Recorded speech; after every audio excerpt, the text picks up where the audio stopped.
नमस्कार। आइए सुनते हैं मुंशी प्रेमचंद जी की लिखी कहानी आंसू की होली। नामों को बिगाड़ने की प्रथा न जाने कब से चली आ रही है और कहाँ शुरू हुई। इस संसार व्यापी रोग का पता लगाएं तो ऐतिहासिक संसार में अवश्य ही अपना नाम छोड़ जाए। पंडित जी का नाम तो श्री विलास था, पर मित्र लोग सिलबिल कहा करते थे। नामों का असर चरित्र पर कुछ न कुछ पड़ता जाता है। बेचारे सिलबिल सचमुच ही सिलबिल थे। दफ्तर जा रहे हैं मगर पाजामे का इजार बंद नीचे लटक रहा है। सिर पर फेल्ट कैप है पर लंबी सी चुटिया पीछे झांक रही है। अचकन यूं बहुत सुंदर है। न जाने उन्हें त्योहारों से क्या चिढ़ थी। दिवाली गुजर जाती पर वह भला मानस कौड़ी हाथ में न लेता, और होली का दिन तो उसकी भीषण परीक्षा का दिन था। 3 दिन वह घर से बाहर न निकलते। घर पर ही काले कपड़े पहने बैठे रहते थे। यार लोग टोह में रहते थे कि कहीं बच्चा फंस जाए, मगर घर में घुसकर तो फौजदारी नहीं की जाती। एक आध बार फंसे भी, मगर घिघिया पुदिया कर बेदाग निकल गए। लेकिन अब की समस्या बहुत कठिन हो गई थी। शास्त्रों के अनुसार हर वर्ष तक ब्रह्मचर्य का पालन करने के बाद उन्होंने विवाह किया था। ब्रह्मचर्य के परिपक्व होने में जो थोड़ी बहुत कसर रही, वह 3 वर्ष के गौने की मुद्दत ने पूरी कर दी। यद्यपि स्त्री से कोई शंका न थी, तथापि वह औरतों को सिर चढ़ाने के हामी न थे। इस मामले में उन्हें अपना वही पुराना धुराना ढंग पसंद था। बीवी को जब कसकर डांट दिया तो उसकी मजाल है कि रंग हाथ से छुए। विपत्ति यह थी कि ससुराल के लोग भी होली मनाने आने वाले थे। पुरानी मसल है, बहन अंदर तो भाई सिकंदर। इन सिकंदरों के आक्रमण से बचने का उन्हें कोई उपाय न सूझता था। मित्र लोग घर में न जा सकते थे, लेकिन सिकंदरों को कौन रोक सकता है। स्त्री ने आंखें फाड़ कर कहा, अरे भैया, क्या सचमुच रंग न घर लाओगे? यह कैसी होली है बाबा? सिलबिल ने त्योरियां चढ़ाकर कहा, बस मैंने एक बार कह दिया और बात दोहराना मुझे पसंद नहीं। घर में रंग नहीं आएगा और न कोई छुएगा। मुझे कपड़ों पर लाल छींटे देखकर मछली आने लगती है। हमारे घर में ऐसी ही होली होती है। स्त्री ने सिर झुकाकर कहा, तो न लाना रंग संग। मुझे रंग से लेकर क्या करना है? जब तुम ही रंग न छुओगे तो मैं कैसे छू सकती हूँ? सिलबिल ने प्रसन्न होकर कहा, निस्संदेह यही साध्य स्त्री का धर्म है। लेकिन भैया तो आने वाले हैं, वह क्यों मानेंगे? उनके लिए भी मैंने एक उपाय सोच लिया है। उसे सफल बनाना तुम्हारा काम है। मैं बीमार बन जाऊंगा, एक चादर ओढ़कर लेट रहूंगा। तुम कहना इन्हें ज्वर आ गया, बस चलो छुट्टी हुई। स्त्री ने आंखें नचाकर कहा, ए नोज, कैसी बातें मुँह से निकालते हो? ज्वर आए मुद्दई के घर, यहाँ आए तो मुँह झुलसा दूं निगौड़े का। तो फिर दूसरा उपाय ही क्या है? तुम ऊपर वाली छोटी कोठरी में छिपे रहना। मैं कह दूंगी उन्होंने जुलाब लिया है, बाहर निकलेंगे तो हवा लग जाएगी। पंडित जी खिल उठे, बस बस यही सबसे अच्छा उपाय है। होली का दिन है, बाहर हाहाकार मचा हुआ है। पुराने जमाने में अबीर और गुलाल के सिवा और कोई रंग न खेला जाता था। अब नीले, हरे, काले सभी रंगों का मेल हो गया है, और इस संगठन से बचना आदमी के लिए तो संभव नहीं। हाँ, देवता बचे। सिलबिल के दोनों साले मोहल्ले भर के मर्दों, औरतों, बच्चों और बूढ़ों का निशाना बने हुए थे। बाहर के दीवान खाने के फर्श, दीवारें, यहाँ तक कि तस्वीरें भी रंग उठी थी। घर में भी यही हाल था। मोहल्ले की नंदे भला कब मारने लगी थी, पर नाला तक रंगीन हो गया था। बड़े साले ने पूछा, क्यों री चंपा, क्या सचमुच उनकी तबीयत अच्छी नहीं है? खाना खाने भी न आए? चंपा ने सिर झुकाकर कहा, हाँ भैया, रात ही से पेट में कुछ दर्द होने लगा। डॉक्टर ने हवा में निकलने को मना कर दिया है। जरा देर बाद छोटे सालू ने कहा, क्यों जीजी जी, क्या भाई साहब नीचे नहीं आएंगे? ऐसी भी क्या बीमारी है? कहो तो ऊपर जा देख आऊं। चंपा ने उसका हाथ पकड़कर कहा, नहीं नहीं, ऊपर मत जाइयो, वह रंग वंग न खेलेंगे। डॉक्टर ने हवा में निकलने को मना कर दिया है। दोनों भाई हाथ मल कर रह गए। सहसा छोटे भाई को एक बात सूझी, जीजा जी के कपड़ों के साथ क्यों न होली खेलें, वे तो नहीं बीमार हैं। बड़े भाई के मन में यह बात बैठ गई। बहन बेचारी अब क्या करती।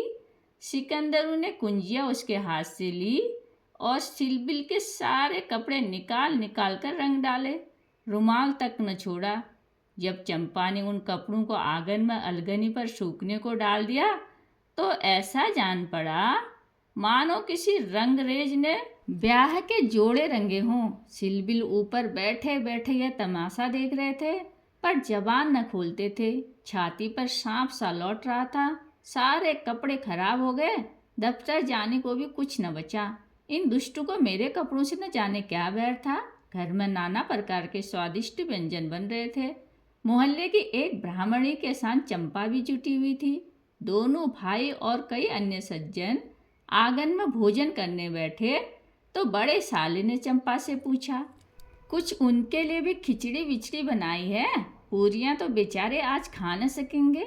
चंपा ने कहा, अभी तो नहीं बनाई, अब बना लूंगी। वाह रे तेरी अक्ल, अभी तक तूने इतनी फिक्र नहीं की वह बेचारे खाएंगे क्या। तू तो इतनी लापरवाह कभी न थी। जा निकाल ला जल्दी से चावल और मूंग की दाल। लीजिए, खिचड़ी पकने लगी। इधर मित्रों ने भोजन करना शुरू किया। सिलबिल ऊपर बैठे अपनी किस्मत को रो रहे थे। उन्हें इस सारी विपत्ति का एक ही कारण मालूम होता था, विवाह।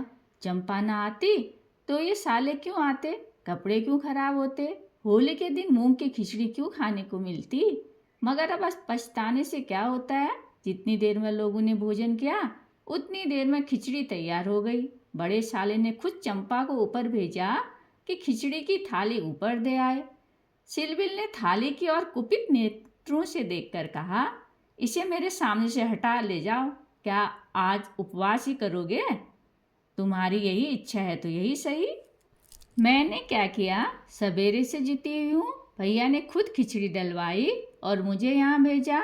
हाँ, वह तो मैं देख रहा हूँ कि घर का स्वामी नहीं, सिकंदर ने उस पर कब्जा जमा लिया है। मगर मैं यह नहीं मान सकता कि तुम चाहती तो और लोगों से पहले ही मेरे पास थाली पहुँच जाती।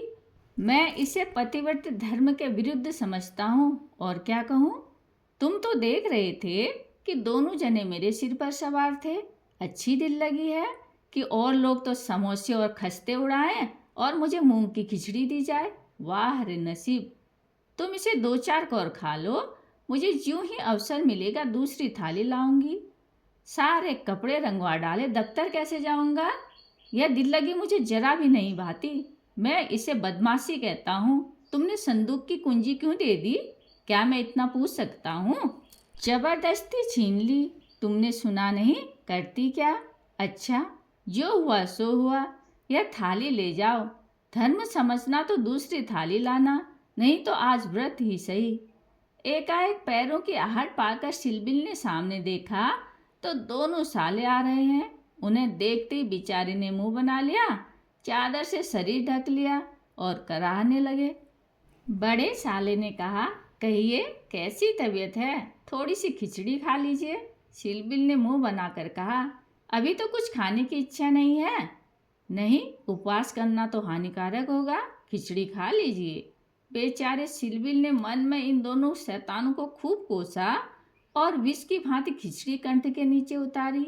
आज होली के दिन खिचड़ी ही भाग्य में लिखी थी। जब तक सारी खिचड़ी समाप्त न हो गई दोनों वहीं डटे रहे, मानो जेल के अधिकारी किसी अनशन व्रतधारी कैदी को भोजन करा रहे हों। बेचारे को ठूस ठूस कर खिचड़ी खानी पड़ी। पकवानों के लिए गुंजाइश ही न रही। 10 बजे रात को चंपा उत्तम पदार्थों का थाल लिए पतिदेव के पास पहुंची। महाशय मन ही मन झुंझला रहे थे। भाइयों के सामने मेरी परवाह कौन करता है। न जाने कहाँ से दोनों शैतान फट पड़े। दिन भर उपवास कराया और अभी तक भोजन का कहीं पता नहीं।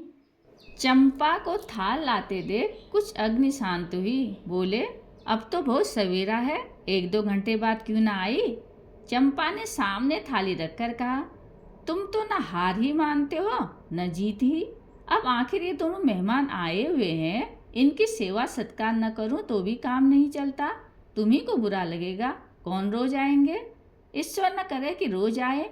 यहाँ तो एक ही दिन में बढ़िया बैठ गई। थाल की सुगंध में तरबतर चीजें देखकर सहसा पंडित जी के मुखारविंद पर मुस्कान की लाली दौड़ गई। एक एक चीज खाते थे और चंपा को सराहते थे। सच कहता हूँ चंपा, मैंने ऐसी चीजें कभी नहीं खाई थी। हलवाई साला क्या बनाएगा? जी चाहता है कुछ इनाम दूँ। तुम मुझे बता रहे हो, क्या करूँ? जैसा बनाना आता है बना लाई। नहीं जी, सच कह रहा हूँ, मेरी आत्मा तक तृप्त हो गई। आज मुझे ज्ञात हुआ कि भोजन का संबंध उदर से उतना नहीं जितना आत्मा से है। बतलाओ क्या इनाम दूँ? जो मांगो वह दोगे? दूंगा। जनेऊ की कसम खाकर कहता हूँ, न दो तो मेरी बात जाए। कहता हूँ भाई, अब कैसे कहूँ? क्या लिखा पढ़ी कर दूँ? अच्छा तो मांगती हूँ, मुझे अपने साथ होली खेलने दो। पंडित जी का रंग उड़ गया, आंखें फाड़ कर बोले, होली खेलने दूँ? मैं तो होली खेलता नहीं, कभी नहीं खेला। होली खेलना होता तो घर में छिपकर क्यों बैठता? औरों के साथ मत खेलो, लेकिन मेरे साथ तो खेलना ही पड़ेगा। यह मेरे नियम के विरुद्ध है। जिस चीज को अपने घर में उचित समझूं, उसे किस न्याय से घर के बाहर अनुचित समझूं? सोचो। चंपा ने सिर नीचा करके कहा, घर में ऐसी कितनी बातें उचित समझते हो जो घर के बाहर करना अनुचित ही नहीं पाप भी है। पंडित जी झेंपते हुए बोले, अच्छा भाई, तुम जीती, मैं हारा। अब मैं तुमसे यही दान मांगता हूँ, पहले मेरा पुरस्कार दे दो, पीछे मुझसे दान मांगना। यह कहते हुए चंपा ने लोटे का रंग उठा लिया और पंडित जी को सिर से पांव तक नहला दिया। जब तक वह उठकर भागे, उसने मुट्ठी भर गुलाल लेकर सारे मुंह में पोत दिया। पंडित जी रोनी सूरत बनाकर बोले, अभी और कसर बाकी हो तो वह भी पूरी कर लो। मैं जानता था कि तुम मेरे आस्तीन का सांप बनोगी। अब और कुछ रंग बाकी नहीं रहा।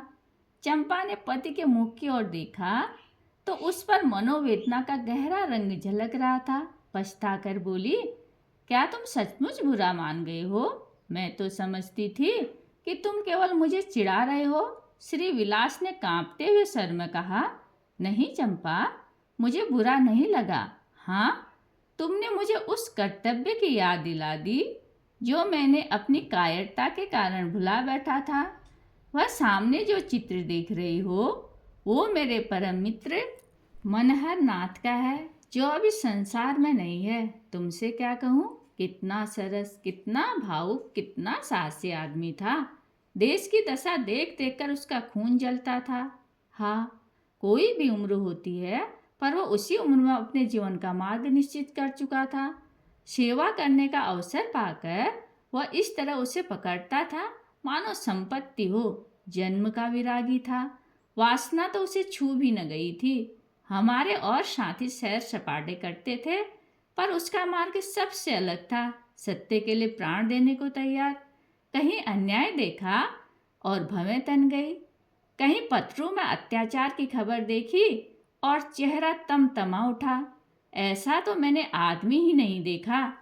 ईश्वर ने अकाल ही बुला लिया, नहीं तो वो मनुष्य में रत्न होता। किसी मुसीबत के मारे का उद्धार करने को अपने प्राण हथेली पर लिए फिरता था। स्त्री जाति का इतना आदर और सम्मान और क्या करेगा? स्त्री उसके लिए पूजा और भक्ति की वस्तु थी। 5 वर्ष हुए, यही होली का दिन था। मैं भंग के नशे में चूर, रंग में सिर से पांव तक नहाया हुआ उसे गाना सुनने के लिए बुलाने गया तो देखा कि वह कपड़े पहने कहीं जाने को तैयार है। पूछा, कहाँ जा रहे हो? उसने मेरा हाथ पकड़कर कहा, तुम अच्छे वक्त पर आ गए, नहीं तो मुझे जाना पड़ता। एक अनाथ बुढ़िया मर गई है, कोई उसे कंधा देने वाला नहीं मिलता। कोई किसी मित्र से मिलने गया हुआ है, कोई नशे में चूर पड़ा हुआ है, कोई मित्रों की दावत कर रहा है, कोई महफिल सजाए बैठा है। कोई लाश को उठाने वाला नहीं। ब्राह्मण क्षत्रिय उस चमारिन की लाश कैसे छुएंगे? उनका तो धर्म भ्रष्ट होता है। कोई तैयार नहीं होता। बड़ी मुश्किल से 2 कहार मिले हैं, एक मैं हूँ, चौथे आदमी की कमी थी, सो ईश्वर ने तुम्हें भेज दिया। चलो चलें।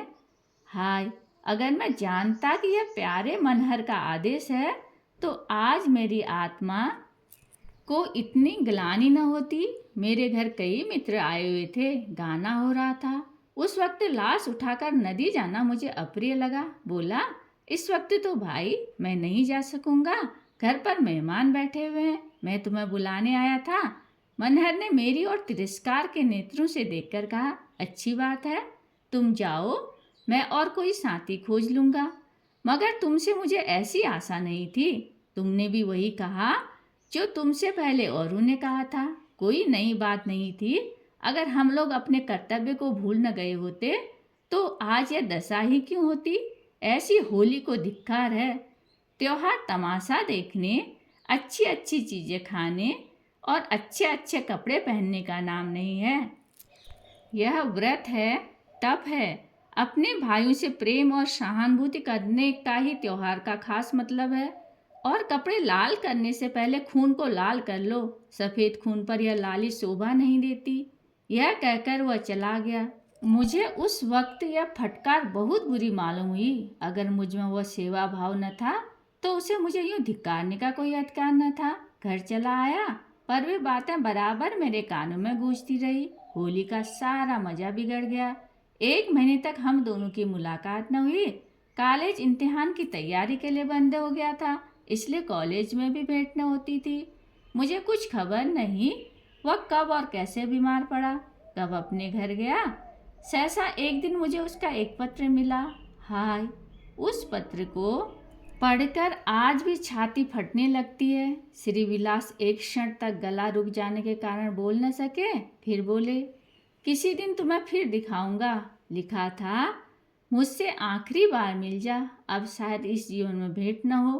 खत मेरे हाथ से छूट कर गिर पड़ा। उसका घर मेरठ के जिले में था। दूसरी गाड़ी जाने में आधा घंटे की कसर थी। तुरंत चल पड़ा, मगर उसके दर्शन न बंधे थे। मेरे पहुंचने से पहले ही वह सिधार चुका था। चंपा, उसके बाद मैंने होली नहीं खेली। होली ही नहीं और सभी त्योहार छोड़ दिए। ईश्वर ने शायद मुझे क्रिया की शक्ति नहीं दी। अब बहुत चाहता हूँ कि कोई मुझसे सेवा का काम ले। खुद आगे नहीं बढ़ सकता, लेकिन पीछे चलने को तैयार हूँ। पर मुझसे कोई काम लेने वाला भी नहीं। लेकिन आज वह रंग डालकर तुमने मुझे उस धिक्कार की याद दिला दी। ईश्वर मुझे ऐसी शक्ति दे कि मैं मन में ही नहीं, कर्म में भी मनहरन बनूं। यह कहते हुए श्री विलास ने तस्तरी से गुलाल निकाला और उसे चित्र पर छिड़क कर प्रणाम किया। कहानी सुनने के लिए धन्यवाद।